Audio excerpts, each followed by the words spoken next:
what's going on? It's your Inner City Emeritus coming to you from Building Block Firearm Development. Hey y'all, I just wanted to briefly talk about what makes some firearm owners more efficient, more accurate, more comfortable, confident, familiar than others.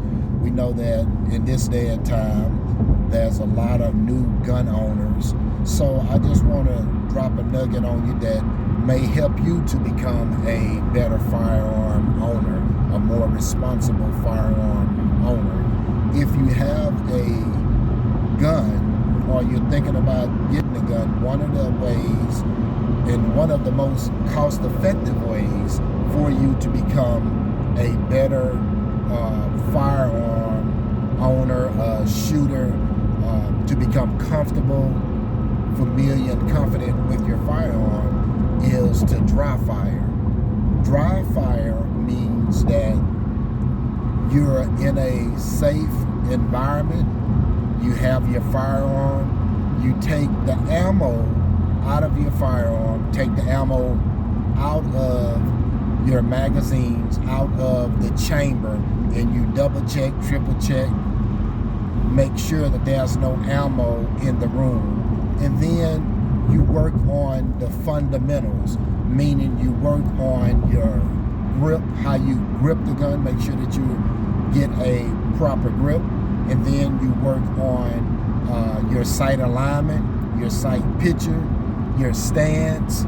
You're working on your your stance, how you're holding the firearm.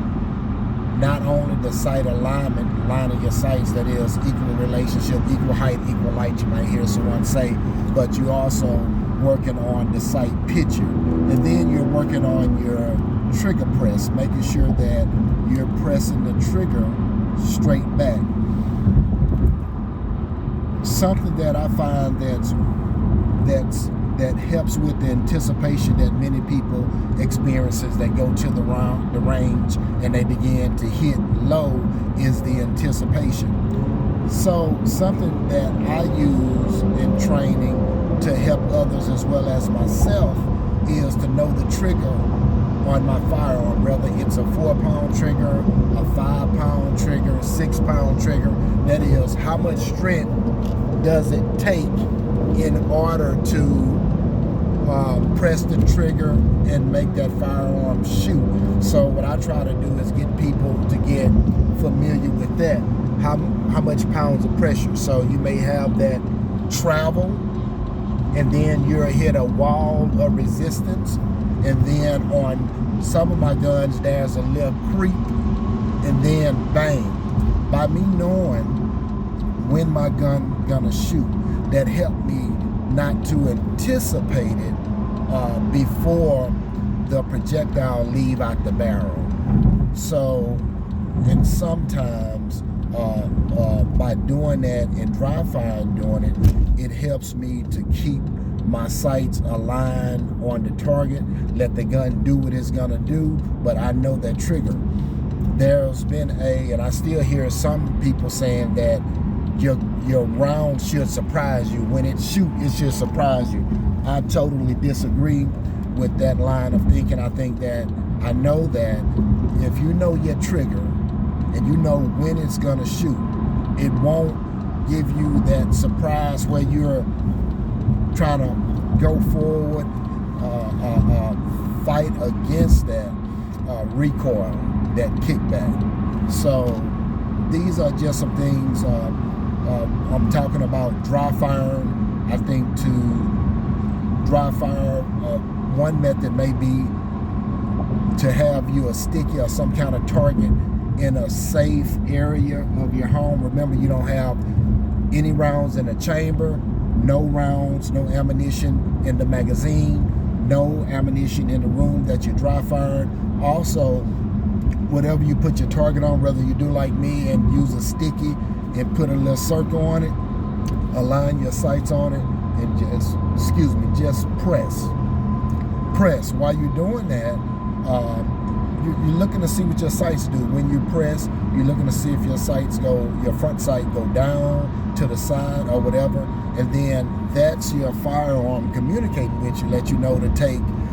You can either may need to add more index finger on the trigger, or take some out, or it could be you anticipating, it could be you healing the gun when you're pressed, or it could be that when you're pressing the trigger back, you're also squeezing the grip. That can make your sights move.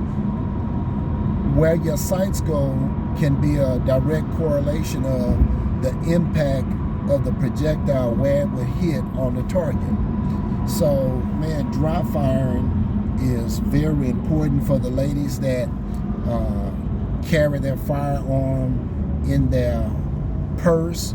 If you do that, well, you want to dry fire taking your firearm out your purse.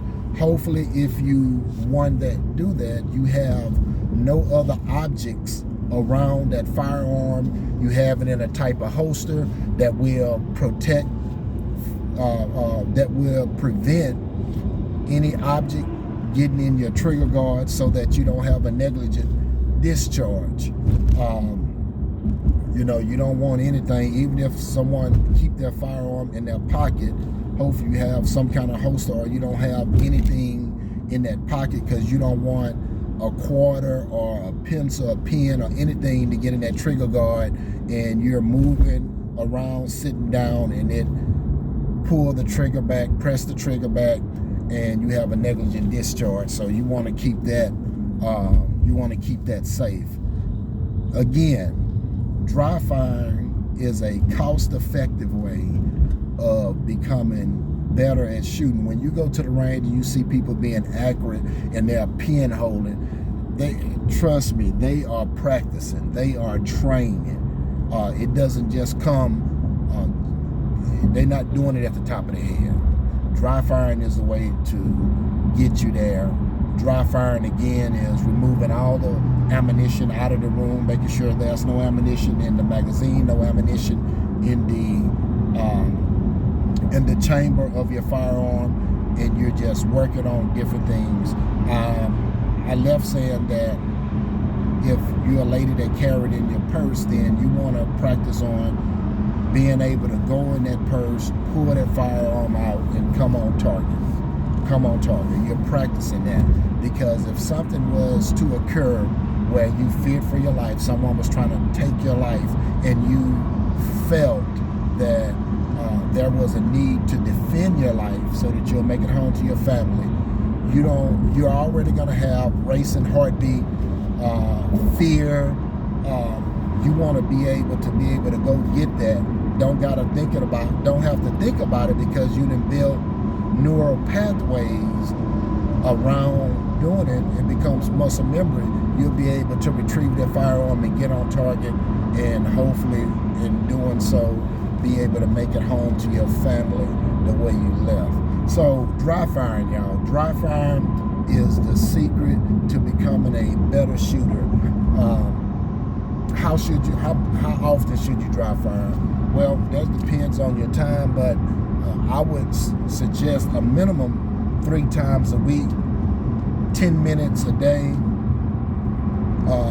You working on becoming, you want to be as efficient as possible. Allow your firearm to communicate with you, and then after you dry fire, working on a specific thing, whether it's just pressing, whether it's drawing from the holster, whether it's coming out your purse, or whether it's transitioning from one target to another target, whatever it may be, then you want to go to a range and you want to work on the things that you've been practicing and see if you see improvement from the last time you was at the range. All right, that's all I got. If you have any questions, hit me up. Dry fire. Peace.